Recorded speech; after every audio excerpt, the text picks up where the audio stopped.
अस्सलाम वालेकुम, मैं हूं तैयब राना। हर्बिजोन स्टूडियो में खुशामदीद। मोरिंगा का सदाबहार चारा हमारे डेयरी फार्मर्स और मवेशी पाल हजरात में बड़ी तेज़ी से मकबूल हो रहा है। मुझे जो कॉल्स रिसीव होती हैं उसमें सबसे ज़्यादा जिस चीज़ के बारे में पूछा जाता है वो मोरिंगा चारा है क्या और ये काश्त कैसे किया जाता है।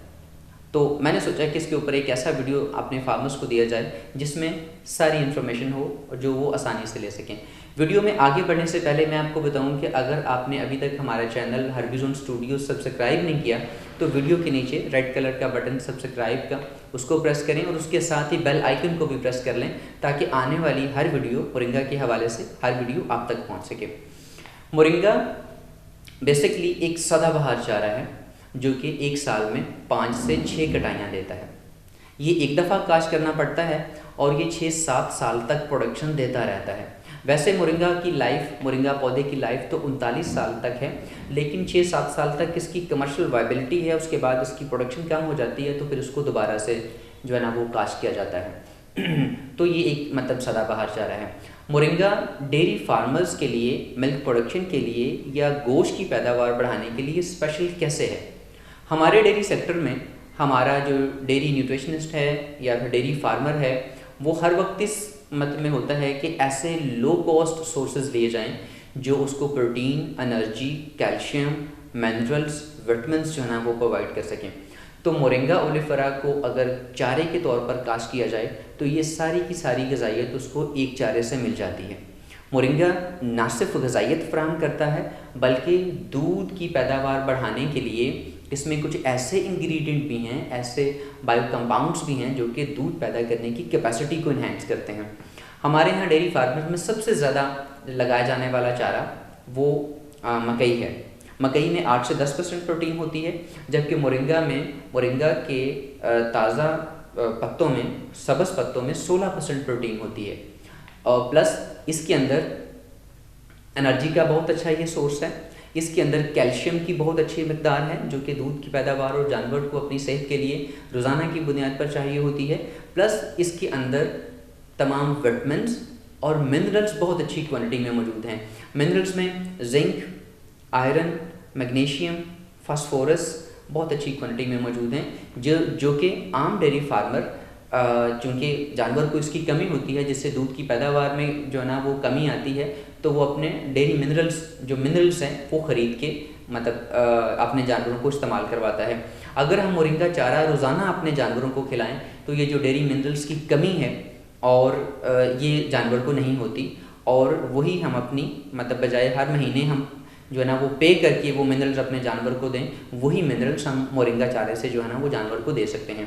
मोरिंगा का चारा इसका लगाने का आइडियल टाइम मार्च अप्रैल से शुरू होता है, यानी कि इसकी जर्मिनेशन के लिए 30 से 35 डिग्री चाहिए होता है। चूँकि ये ट्रॉपिकल और सब ट्रॉपिकल मतलब गर्म इलाकों में मतलब ये बहुत अच्छी पैदावार देता है तो इसको जर्मिनेशन के लिए भी टेम्परेचर ज़्यादा चाहिए होता है जो कि नॉर्मली मिड मार्च के बाद से शुरू होता है। मार्च से लेके ये सितंबर तक जो है ना वो काश्त किया जाता है। इसको जिस तरह से हम मकई को काश्त करते हैं और मकई को काश्त करने के लिए 30,000 पौधा 1 एकड़ में रिक्वायर्ड होता है, इसी तरह से मोरिंगा के भी 30-31,000 पौधे 1 एकड़ में लगाए जाते हैं। 30-31,000 पौधा लेने के लिए आपको 10 किलो सीड रिक्वायर्ड है। 1 किलो सीड के अंदर तकरीबन 2500 से 3,000 के दरमियान सीड होते हैं और 10 kg जो सीड की क्वांटिटी है वो एक अच्छी पैदावार लेने के लिए काफ़ी है। अगर हम 10 kg सीड यूज़ करते हैं तो हमारी जो एनुअल प्रोडक्शन है फॉडर की वो 100 टन तक हो सकती है। ये डिपेंड करता है आपकी क्रॉप के और लैंड फर्टिलिटी के ऊपर कि ज़मीन की ज़रख़ेज़ी और आप क्रॉप की केयर कितनी अच्छी है। लेकिन 1 एकड़ में अगर आप 10 kg यूज़ करते हैं तो 100 टन तक आप जो है ना उसकी प्रोडक्शन ले सकते हैं। मोरिंगा चारे को लगाने का तरीका बिल्कुल ऐसा ही है जैसे हम मकई को खेलियों के ऊपर लगाते हैं। मोरिंगा का जो चारा है इसका बीज जो ना वो पॉपकॉर्न की तरह होता है, बहुत हल्का होता है। इसको हम छट्टे से नहीं लगा सकते, इसको हम खेलियाँ बना के उसके ऊपर चोके से मतलब हमें लगाना पड़ता है। प्लांट से प्लांट का डिस्टेंस जो है ना वो 6 इंच का होना चाहिए और जो है सीड को जब आप लगाएं तो लगाने से पहले आपको सीड को 9 से 12 घंटे के लिए पानी में डिप कर लें ताकि सीड की जो है वो उसकी जो ऊपर वाला छिलका है वो सॉफ्ट हो जाए और जर्मिनेशन बेहतर हो सके। 12 घंटे पानी में डिप करने के बाद सीड को निकालें और उसको चोपे से खेलियों के ऊपर लगा दें। खेलियों के ऊपर लगाने के फ़ौरन बाद इसको पानी दिया जाता है और पानी देने के 24 घंटे के अंदर अंदर एक वीड कंट्रोल स्प्रे की जाती है, यानी कि ऐसी स्प्रे जो जड़ी बूटियों को उगने से जो है ना वो बचा सके, से रोक सके। वो कौन सी है? वो स्प्रे डिपेंड करती है कि आपके यहाँ चौड़े पत्ते वाली मतलब जड़ी बूटियाँ उग रही हैं तो चौड़े पत्ते मारने वाली स्प्रे होगी, और अगर छोटे पत्ते वाली हैं तो छोटे पत्ते वाली मारने वाली स्प्रे जो है ना वो होगी। वो आपको आप ही के और उसके अकॉर्डिंग, सिचुएशन के अकॉर्डिंग जो है ना वो करनी होगी। 15 से 20 दिन के अंदर इसकी जर्मिनेशन मुकम्मल हो जाती है। 15 से 20 दिन में इसको मौसम की मुनासबत से बतर का पानी देते रहना चाहिए ताकि मॉइस्चर जो है ना वो प्रॉपर रहे सीड के पास और उसकी जर्मिनेशन बेहतर तरीके से हो सके। चौथे पानी के साथ 1 बोरी एकड़ में यूरिया डालें और अपने खेत की सफाई कर दें। खेत को जड़ी बूटियों से पाक होना चाहिए। पहले 3 महीनों में, पहले 2 से 3 महीनों में फसल को जड़ी बूटियों से आपने पाक रखना है ताकि उसकी प्रोडक्शन जो है ना वो पूरी हो सके, उसकी जर्मिनेशन समेत जो है उसकी बढ़ोतरी जो है ना वो सही तरह से हो सके। 3 महीने के बाद इसका पहला कट लिया जाता है। 3 महीने जब तक की ये फसल होती है तो तकरीबन 5.5 से 6 फुट के नज़दीक इसकी हाइट हो जाती है, लेकिन वो भी डिपेंड करता है आपकी क्रॉप केयर और लैंड फर्टिलिटी के ऊपर कि वो कैसी है। 3 महीने के बाद फसल को नीचे से 2 फुट छोड़ के ऊपर से काट लिया जाता है और उसका जो ऊपर वाला मतलब 2 फुट से ऊपर मतलब जो आपने सामान उसका काटा है उसको आप चॉप करके अपने जानवर को खिला सकते हैं।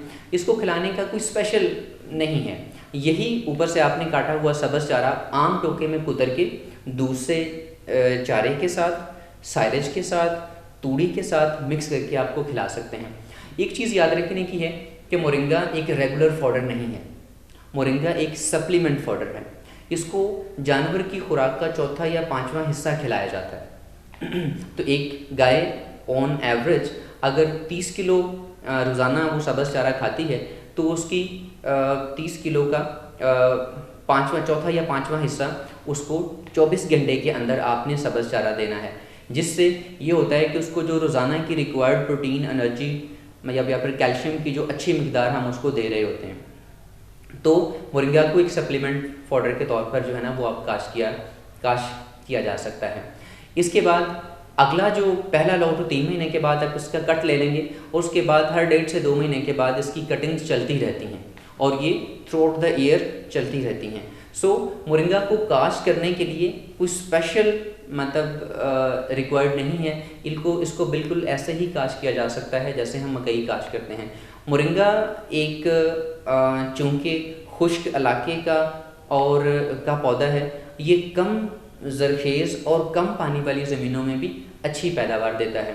मोरिंगा डेयरी फार्म के लिए लगाना उतना ही ज़रूरी है कि जितना आप मकई लगाते हैं, चूँकि ये मकई से ज़्यादा ग़ज़ाइयत देता है और मतलब आपकी मिल्क प्रोडक्शन और आपके जो मीट की प्रोडक्शन है उसके लिए ये बहुत ज़्यादा इफेक्टिव है। मोरिंगा के बारे में अगर आप कोई और क्वेश्चन पूछना चाहें तो इस वीडियो के नीचे कमेंट ज़रूर कीजिएगा ताकि हम आपको उसका रिप्लाई कर सकें। वीडियो पसंद आए तो दूसरों के साथ शेयर ज़रूर कीजिएगा। इंशाल्लाह किसी दूसरे वीडियो में फिर हाज़िर होंगे। टिल देन अल्लाह हाफ़िज़।